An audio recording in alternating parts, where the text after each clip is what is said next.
that one, and I wish I brought something to write on, that helped me figure out how to put all the Agatha Christie detectives into the same universe. Let me explain. Hi, welcome to Talia Nerds Out. This is, we'll see how many videos I get recorded today. I have a bit of limited time and I need to be able to save some of my energy for tomorrow. So we'll see. The first of the videos that I'm going to do will touch on an along that has just started on December 3rd. It's the Christie's Missing Readathon. So for people who are unfamiliar with it, that is an Agatha Christie themed read along that happens on booktube from December 3rd all the way through the 14th. This is the period of time during which Agatha Christie went missing. A lot of people have different theories about why she went missing. Some people think that she lost her memory, which is what some of the claims were at the time. Some people think that, I've heard theories where people think that maybe she did it on purpose to kind of cause a scare for her husband, who was at that point cheating on her and wanting to leave her. My personal theory, which is another theory that I hear a lot, is that she had a big shock upon hearing that her husband, Archie, wanted to leave her, and she just needed to get away. And she just tried to get her brain together, just not deal with everything. Just sort of retreated. So that's my personal theory. She was a very private type person. So that's what I kind of think she did. But like I said, different people have different theories. Oh, I always forget to do this. Down below I have links for booktube. I have links for my knitting channel as well. And I believe I have at least the @ down there for my Instagram for this channel. Plus I believe I have some information about my story graph and my Goodreads. So if any of those things interest you, it's down below. More about the Christie's Missing Readathon. There's a Discord for it. I will try to remember to link some of the videos for the people who are in charge of the Christie's Missing Readathon, so that you can get more information if you want to. Now, this video might come out after that readathon's done. If it doesn't, though, I will try to remember to link that below. Also, apparently on Bookstagram, there's all December is for reading Agatha Christie, and where the Christie's Missing Readathon has the group read being Mysterious Affair at Styles. Apparently, the December long one, and I can't remember what that one's called, but it's on Bookstagram.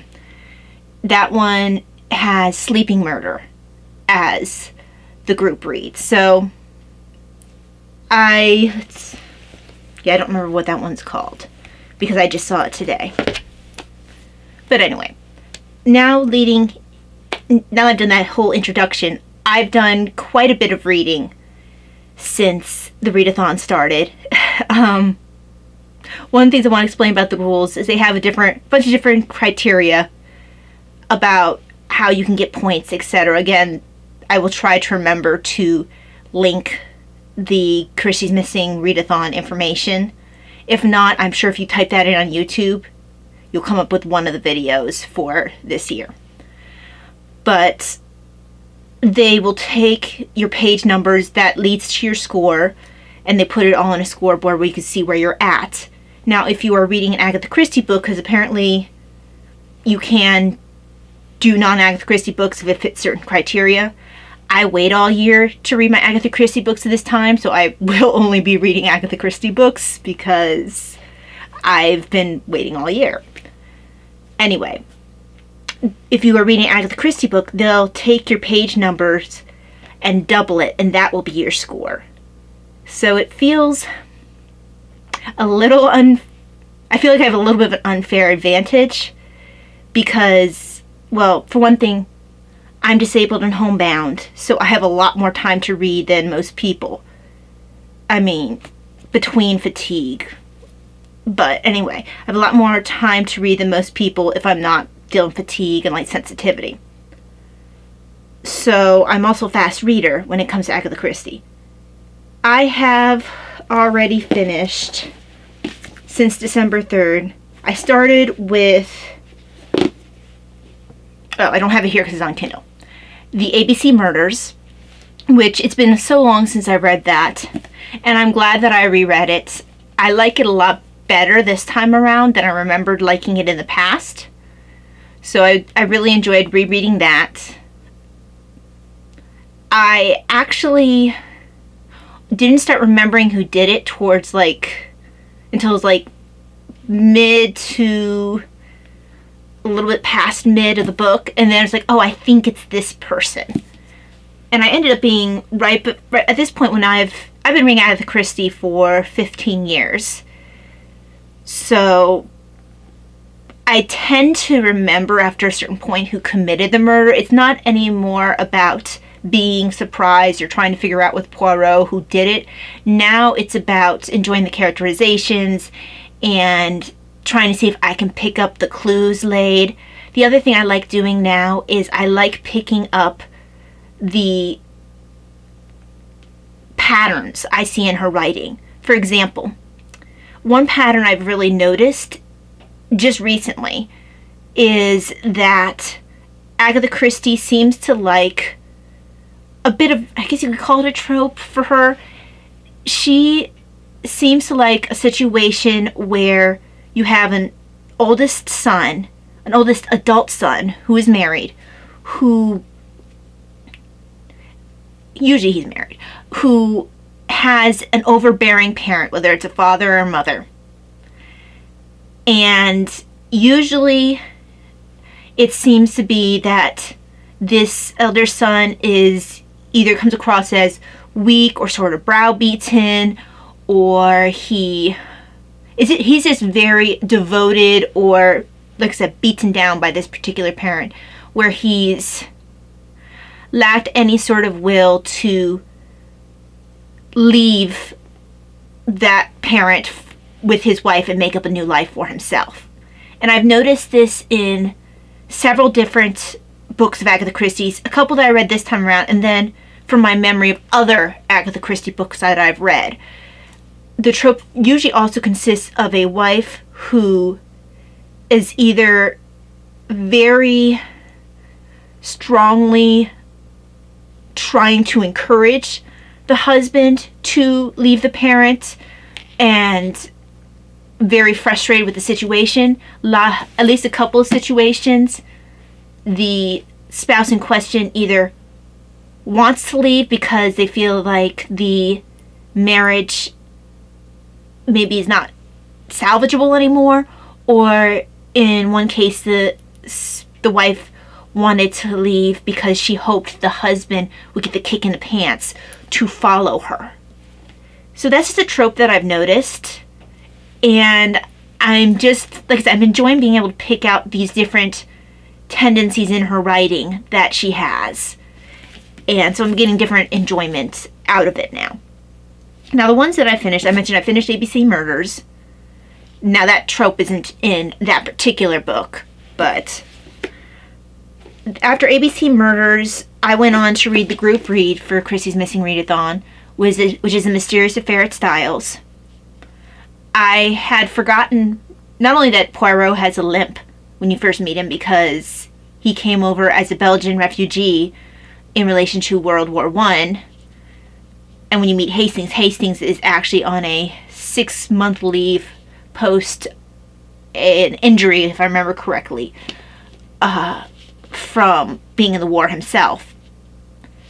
But Poirot, like I said, he's just come over as a Belgian refugee. He has a limp. This is the first, if you're unfamiliar with this particular book, it is the first Poirot book, the first book that Agatha Christie actually wrote. And it's a good book. You can definitely see some of the things that will show up in her later books. Some of the things that will eventually change as you get to know the characters, as they develop.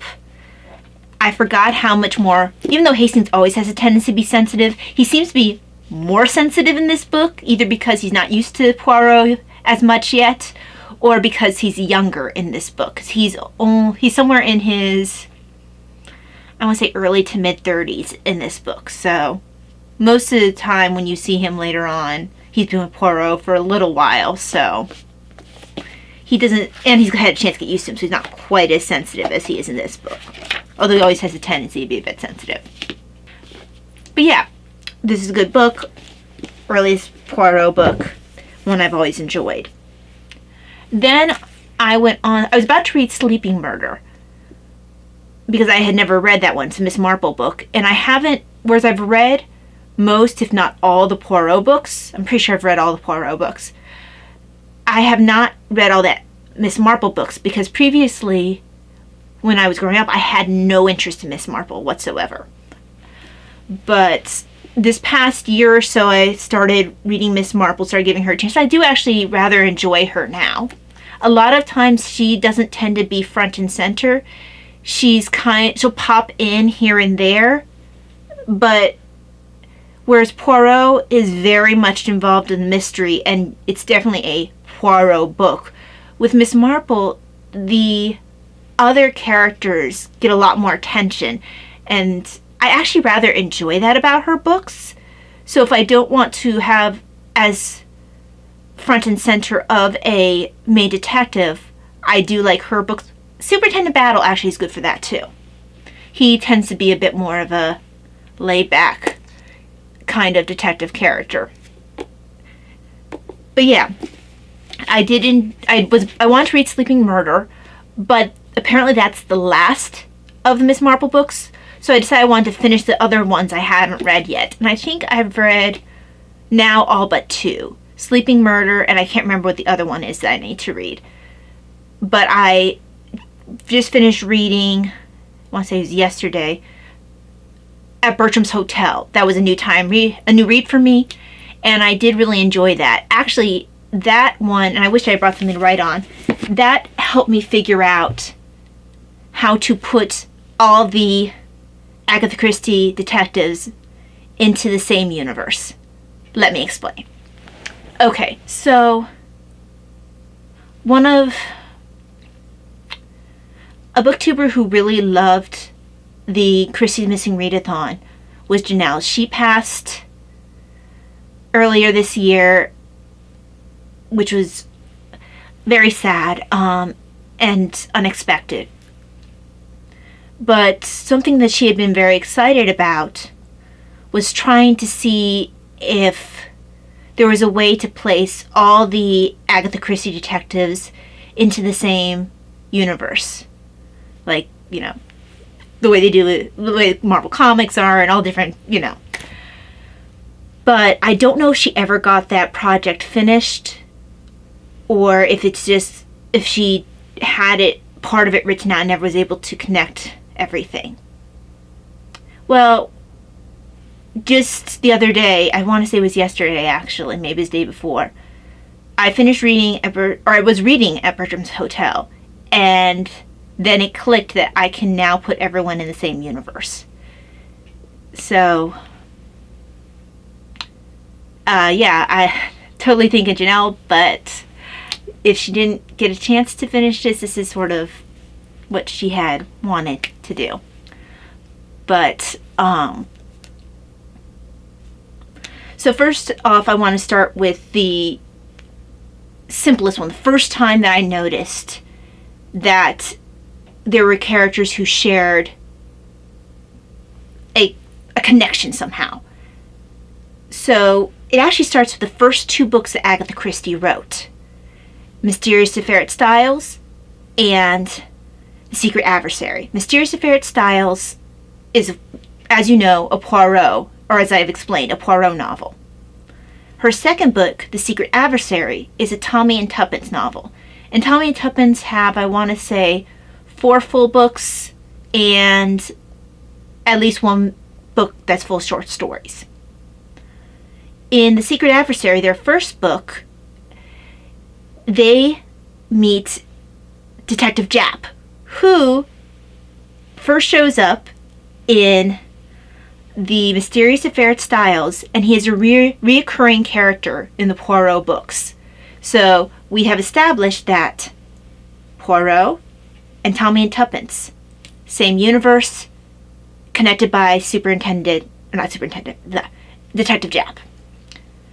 Also, just as sort of a fun thing, in the short stories, there's a point where Tommy is trying to copy the style of different book detectives, and at one point he chooses to imitate Poirot's style. So, since we already know they're in the same universe as Poirot, it means he's most likely reading the books that Hastings writes, and that he's familiar with Poirot's methods because of that. So that's just kind of an interesting thought. Okay, so next, so we've covered Tommy and Tuppence and Poirot. The next connection, well, is fairly obvious because both Superintendent Battle and Colonel Race have at least one book where they're considered like the detective of the book. Both of them show up or are at least mentioned in Poirot novels. The main book where both of them are in it, and with Poirot, is Cards on the Table. And that's not really giving anything away because very shortly going into the book, Superintendent Battle and Colonel Race are in there. So we pulled 2 more detectives into Poirot. Now, Mrs. Oliver's not technically a detective, but what she helps do is, if I'm correct in English, what she helps with is connecting Poirot to another one of Agatha Christie's series. The series is the Parker Pyne series, and Mrs. Oliver, who is a recurring Poirot character and also is notably in Cards on the Table with Superintendent Battle and Colonel Race, Mrs. Oliver was first written and showed up as working for Parker Pyne. So, Tommy and Tuppence, Superintendent Battle, Colonel Race, Mrs. Oliver, Japp, and Parker Pyne, same universe. Okay, so let's see. Next, that leads in. Okay, I did them. Oh, then there is, and I always say his name wrong. There is a character who, in The Mysterious Mr. Quin, he's also has the book called Harley Quin. Hold on. It's short stories for him. The guy's name is Mr. Quin. Okay, so he has short stories, The Mysterious Mr. Quin, and the other one is the Harley Quin tea set and other stories. I can never pronounce his helper's name, but the guy who always helps Mr. Quin, and actually I think I wrote it down somewhere, hold on. He shows up with Poirot in 3-Act Tragedy. So all roads lead back to Poirot, which I guess makes sense because Poirot is Agatha Christie's main detective, so it makes sense that all the connections would lead back to him since he's the one by whom most characters are introduced. Okay, it was Mr. Satterthwaite? I think that's how it's said, Satterthwaite. He's usually in Mr. Quin short stories, and he was in 3-Act Tragedy with Poirot. Then the last one that I could find, which connects everyone all together, is Mr. Robinson. The first time I fully recall meeting the Mr. Robinson character was in Cat Among the Pigeons. But he also shows up, and I only noticed it because I just finished at Bertram's Hotel.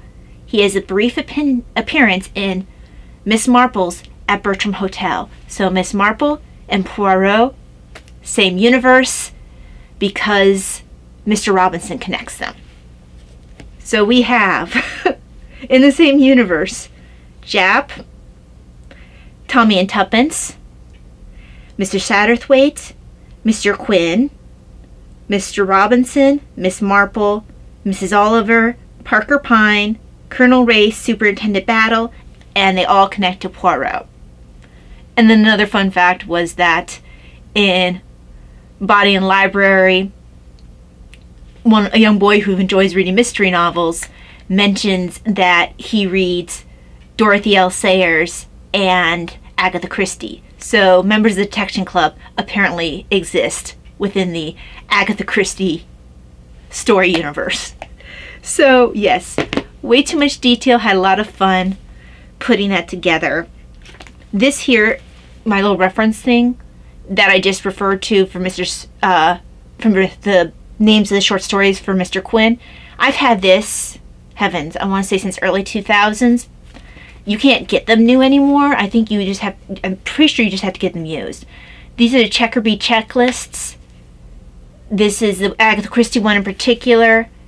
It's great because it has the name of the book, when it was released, how many pages it has, approximately where it's set, both time period and place. For example, Five Little Pigs, released 1942 by Collins, 192 pages approximately. Setting England, 1940s. Then it gives you a summary of the book without giving away the murderer.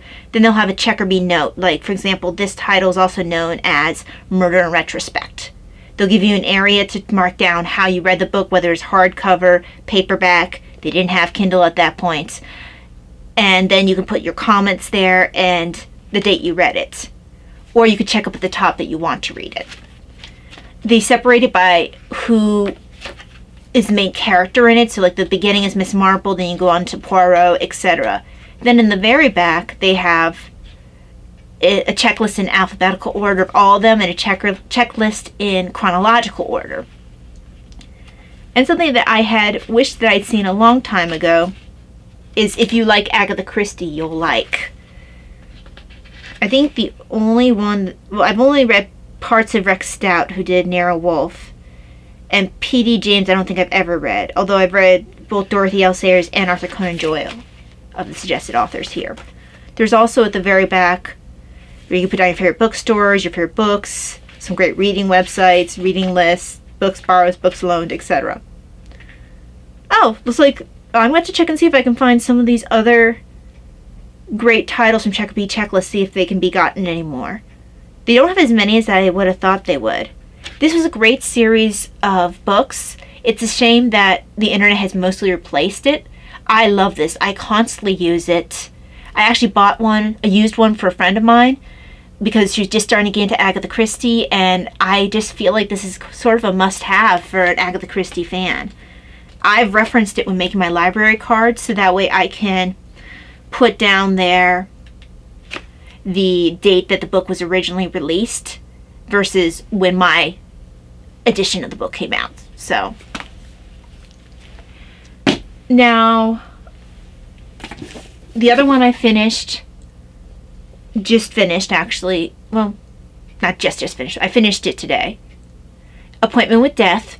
This is one of my all-time favorites. It's set out in like Jerusalem, that whole area of the world,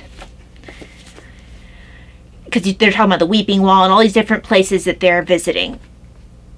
That's probably partially why I was attracted to the book in the first place, because I went through a huge period of time when I was younger where I was interested in ancient Egypt, and I still like ancient Egypt, but it really influenced which books that I liked of Agatha Christie's for a while. And Agatha Christie did write several books that were set in places like Mesopotamia, Egypt, Jerusalem, all that sort of area of the world, I think that those are the books that are probably written most likely when she married her second husband, who was an archaeologist. But yeah, this has always been a favorite of mine.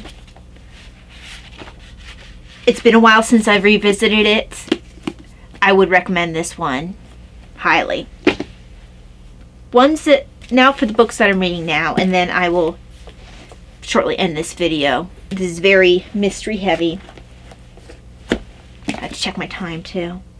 Okay. So this is one of the collections I picked up. Oh, I might have picked it up earlier this year or last year. Dame Agatha Abroad. It was less expensive to get multiple books in one collection. So what I do from counting my page numbers is, first of all, I do math. So I either do percentages, or I figure out how many pages are in each of the books and do math to figure out, how many pages in I am on that particular book. Well, math keeps my mind straight, right? So this has Murder on the Orient Express, Murder in Mesopotamia, and They Came to Baghdad. Excuse me. So I just finished reading Murder on the Orient Express. It's been a very long time since I've read that one. And I actually, it had never been one of my favorites. I enjoyed it a lot more this time around. And I don't know why it's never been one of my favorites. I know it's always one of the ones that everyone cites along with And Then There Were None. Usually those are the two that everyone mentions. Oh, Death on the Nile. Of those three, I've always preferred Death on the Nile. Now, it could be the fact that it's set in that ancient Egypt area of the world, but I mean, they're on a ship most of the time, so it isn't really set there in the same way that some of the other ones are.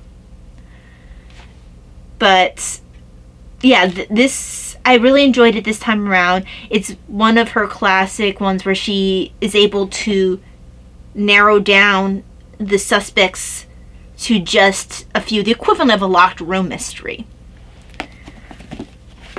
But yeah, I really enjoyed it. It does live up to its hype. I have not seen any of the movies for it, but I am admittedly a Poirot snob, an Agatha Christie snob. I can usually pick out when they've changed something, and I usually don't like it, because a lot of times when Agatha Christie had a detail, it was for a reason and played an integral part in the plot. And sometimes it feels like the movie makers don't fully grasp when they change some of the details, how that affects the rest of the story, like when they combine certain characters in Death on the Nile. Even though I liked the actress that they chose for that, I mean, of course, you have Suchet as Poirot, and I liked the choice, I believe it was Emily Blunt who played Lynette. I thought the acting choice, the choices of the actors, they were all well cast, as far as I recall. I just did not enjoy them combining one character in particular, who first of all, I really liked this particular character, and they combined her with another character, and it just changed who she was. And it changed certain other... Actually, it ended up being some really, I felt, important parts of the story. That when you combine these two characters, it made a difference. Oh, and they combined another two characters where it was a communist and then a guy who worked for a law firm. And they basically erased the guy who worked for a law firm, the young guy who worked for the law firm.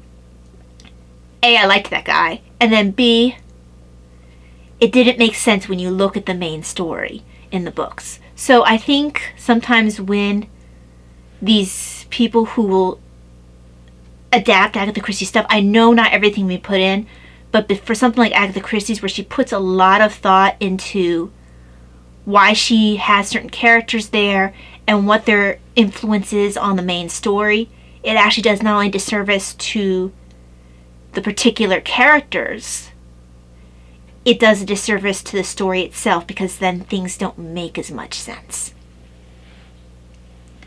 And they have to like make things stretch a little bit in a way that's less natural. But anyway, that's why I've never watched Murder on the Orient Express. Or actually, I haven't watched most of the Poirots, because I know, like I said, I know immediately when they change something. I've been reading these books for 15 years, over and over and over again. So, yeah. But the one I've started now is another one. I haven't read it as many as some of the other ones, but I always enjoy it whenever I do read it. And I'm pretty sure I remember who the murderer is, but we'll see. This is Murder in Mesopotamia. And yeah, I look forward to it. The narrative voice, the narrator is the nurse in the story, which is cool. So I look forward, like I said, I look forward to continuing on with this. I figure I'll finish this here within this omnibus either tomorrow or the day after, if I keep up my current rate of reading. Just a quick side mention, prior to this December starting, I had been reading some Sherlock Holmes. This is my original illustrated Sherlock Holmes with all the original illustrations from the Strand. But this is on pause until I finish reading my Agatha Christie's. But I got as far as I just finished A Case of Identity. So I had done A Scandal in Bohemia, The Red-Headed League, and A Case of Identity. And it's been fun. I'm not as big of a Sherlock Holmes fan as I am Poirot, but I like Holmes better than I remember liking him. The movies and TV shows, I feel like also actually do him a bit of a disservice, because he is more socially adept than I feel like he is presented a lot of times on screen. And he's, even though he doesn't feel like there's a place for women to be in, like having women in your life kind of romantically kind of muddles things and that takes away from one's ability to focus on detection. He is, in spite of that point of view, he's actually rather chivalrous, which is something that I tend to forget if I just was to focus on him on screen. I actually like him a lot better as a person in the books. Or in the, I guess, books/short stories. So, only 3 of them in, taking my time with it. And then finally I wanted just the 2 that I have upcoming to read, although there will be more. I'm waiting this one until my mom finishes reading A Mysterious Affair at Styles. I'll give her until right before Christmas, and then I want to reread this. I love this short story. There's also in here, let's see, the main part is The Adventure of the Christmas Pudding, although there are other short stories in here. My goal isn't necessarily to finish the whole book, it's to at least finish the main one. Besides, I like this cover. But another reread for me, this was my first, not this particular copy because I got rid of my paperback that was given to me a long time ago. I don't know why I got rid of all my old paperbacks. I was insane.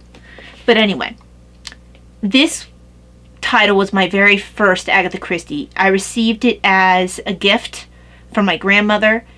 The copy I had was called Hercule Poirot's Christmas, and to my 10-year-old brain was riveted. I know a lot of it went over my head, but I had been a mystery reader for years at that point. I had read Nancy Drew, I had read Hardy Boys, some Trixie Belden, I think one Beverly Gray, Encyclopedia Brown.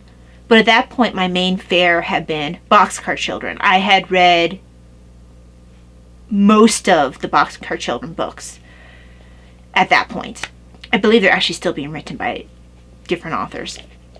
But once I got Hercule Poirot's Christmas, I switched completely over to Agatha Christie, and I've basically been reading her books non-stop, you know, I've been picking up her books and reading them throughout the years. This has been my main mystery go-to ever since then. So, not really a huge bridge, not big bridge between Boxcar Children and Agatha Christie. Just did a huge hop over whatever your training wheels might have been between there.